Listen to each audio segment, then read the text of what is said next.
na atiefo atia se wonim se Ghana Education Service at the 2023 academic year calendar no mo dia babonten na me kenkan no ho me yam hye me kakra so dia ye dia wo se ba ne saa ma me fa umra se ha se enkrata babonten a Deputy Director General Dr. Kwabena Bempa Tando edi ne sa hyase na efiti ye mano mo KG Primary Junior High School no wo mo chesa fe yesimu no omo san akosa 3 times no eno no be ya afini nyina mu enti no se omo resume January 10th no wamo bekwa akwakodu March 24th enti March 25th omo makwan edi akosi April 2nd enti usha March 25th edi akosi April 2nd nje say best 7 days as 8 days bi pene hye ntem honum a omo de san akosua yekotua fees na omo kwaye na no na chese second term no so start April 3rd akosi June 15th afiyemu na eno so no omo break June 16th akosi June 26th omo wi June 27th for no na tetem hyase enti je se etoatoa so boboso saa na kwakodu nti mesel oba no bosumi we ya ye February no next month ya 25th omo ba first term na second term no akwahase yes 3rd April na third term no enso ahyase June 16th enti eno so enho asem June 27th na third term be hyase na enkrata no sanso kasa edefa omo ewo senior high school ye double track no wo so timetable ha say na o sha form 3 for no hyase January 10th ebekwa akwakodu April 5th enti busumi a yebesibu na busumi for so busumi de to so enum na wo first time no be ende na April 6th e de kwa akosi April 17th no eno ni wo break na eho na no ahu na April 17th to June 1 akoyo second term a wo de be hyase enti be sell shade so na ehu se de calendar no etie for afia yesibu no eno achi so no wo be break June 2nd akosi June 8 na third term no abe hyase June 9th akosi September 15th 2023 into way any chene said ye form 2 for no so woman no osha omo first term no ebe hyase a hyase mpo da January 10th ebe wie February 17th na oma breaki February 18th na no so no omo breaki some be back April 11th sa na ehwo hye no etie form 1 for no fresh for no de na hia me pa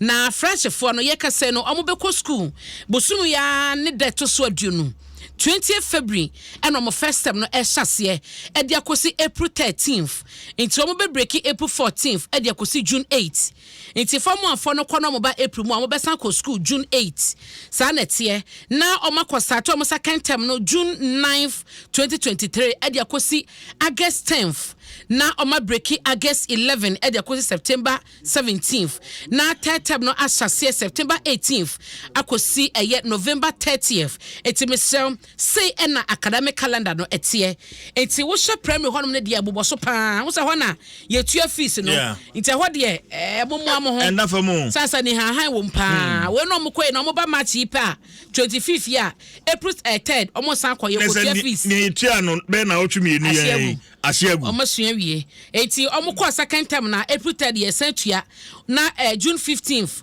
omo makwan na no na third term no hyase June 27th na ho so de yesa kwakotua abnanya akwara ba ko asem na me meti ameka yo no obetua ena sese so mu bia waso di fees no want tua kra no e waso tua emu half yes obia dia half eti ese dia mo shamusa pomu nsuo ayeka mo shamusa pomu nsuo ese be wi dia bacho me fish farm na say ye na e ma ye ni kwafo na adu ye na sada dia support yes sir asembesi asembesi pa ti eno ho asem da ha ena eno achi nso na nra eje to police headquarters no ese ba bi omokra eye atuo ni ade no ho de gya ne toye ye fire force so ho ye ha pa mrika so omote amane no no mudi meka ko gina mu ekwohwe ye adumugya nti Ghanaian Times chese omokodu honom no oni fire for adumugya na emaye wo honom no eguso mobe forma ensuo no wo mo free honom na acting national operations officer edema odumugya dwumako no DO1 Joseph Kofi Forsen wono na eche so no omunya akọ no be 9:22 am and eche so mo bo market mo kopie mo hon mo wo mu du hon mo be 9:30 to mo du hon che bia na ja no wo mutumi edum ni nyina na ye so manfo bia tonton ne ma hon no asa woni madwane dia no hon na be hunu bie dwane wo be ya enchine do so say o du hon ma na tin from mo tie gas na te won from anim esansa ya ase akode ne won na wo honti na ebi blast no bie dwane wahun no bie dwane hya so a adena se si wo so hono no no so ho asam e wo Ghanaian Times mu a wache mu pepepe eda ha seiti media no be wi ama e wo Ghanaian Times mu na mede wakọ Daily Guide na era okudjeto ablakwa Samuel wo so no obi atumi nya no foko was you can't do me foco okudjeto na de to agagefo anim was so oyemra se bedwani na wo gina hono so obeka sempa no ade bia ekoso entwa yi ade bia ekoso enya no wo be hye so obeka ho asem enti se eye bi mu se o mo beka ne kasabo ahye ne ye ma ne de o mo boa kra na dwuma bi obeye wonim se court obi amafale se court nchi for contempt someone said ko ma na obutubutu en se yem je de so hye video ni bi ebutubutu ya suggest wonye na adwo so beso mu ni nyina eye Reverend Kusibu Aten ene said ye rekuje tabla kwa so de ne ti radio so ne TV so so pa no cha se ma hu document we onipa no kwa no ye say ase o say ni din ena papa ne court kwaje Samuel de beto ne so say wo di asema koma strategy wonyan na strategy eni hudwuma na sa hon ko ha no aba na uguso eka ne ho asem ne de eno no won pedosa ena oman mu so mra no ebo obi a ho ban sa information de afa nipa ho a wose ye kura eyo no kwa ne kokko ma de no untumi fa nto abonten yesa na bambo nsemu no enkoye ne nyina kankrata ba ya okudjeto ebo ne bo ni bia eno ho asem ewo Daily Guide ebo krata yanim ha sei ena eno chi so ne ra na idiso akane no na oyedom kuma ba no dani ewo emrase dwafie na chese se onya konwa ntena so te no ahwa seti omokoya Joe Wise akonya so no kotena Senior speaker ni honti no na yera Joe Wise and actor speaker no and utie honorable Haruna Idrisu mitie no na wacha se yera Collins Dauda ni nchemo ade ma yenti awankotena wasi yera Collins Dauda a senior eba no outside the house or any senior and a ban of few ones or any senior and to see a Becca Sierra Collins Dauda and sorry na konya so now I know her na emet national yan tetino sa baby o free ban entity at the man on yes I tete no abna eno ti ase ye pa o gine hu ye pa o gine hu ye pa oh to want to be ko tu panyi sa ma ne ye o gine hu ye pa so as say any other member e volunteered in the seat man ba se Collins out the seat da bi on to international abna na me so gine hu ye pa eye kasa bebu no bu ye no se ye tete no enti pa se ni senior konya na ya jidi amano on to me abode ebi mo so ho atomo matumi nya ko mo sinya konya teso na sinya nya babi ntina no ho na wa otiwa na ebufo yawa sa de kokosie enti so onya babi ntina enokotena Joe White eno cross carpet one cross carpet so onye tema central mrase bedwani biemu dabi tamale central mrase bedwani dabi na momu no cross carpet wonya babi ntina ena okwate ono a ne colleague Joe Wise city so wono so de ho ma no kama so odwodwo ho relax ti eno ade ko so no na NDC amanyo kwani ma bi so wa santimantemu na eno mo ko store me court anyasem kuma so ni mraza akwampa yes so my constituency and this youth organizer koke kan sama ye to transfer post for hu se ebetumi di basabasa yo aba no enra na omode ni ko gina court remande no na wo mo se na wo ma che no krompo no enye ne kwan so no nto omunya abrante no na ne wotie delegate manual de ba sije o mo se post for ko ye yade papa abufu amrante ye ko ye se wo mu nyina achi no o mo se wo mo so so makoma so antutuo ama basabasa biansi eti post for wasante matema munyina mukopie mu court mumoni adwuma mayade na monko so anye ne saa se de be o chebie nkote asem foforo na no so de sobo ebeba bebo mo eno so ho asem e wo Daily Guide mu na sije me de Daily Graphic ebe wie wo hwemu a omo chese hwemu de bia koso akwankyerefo mpanyefo ewo aye abanyuma hodoa no ene boatem nyina kohyem wa betifi ekoto ato adwene ahwe se de ben na omani sikasem begina brane na omukọ kwawu na betifi ne nana ayam say yenkwati na beji badeli graphic cheso omukọ betifi nti omo no kwa hye nti hwe ma ye maame abno se asare ma hye bedwani wono aso ye so afa be de ati hwe omani sikasem so wono ne kogina finance minister na mukọ kasa wodwumadi na se wose SOEs no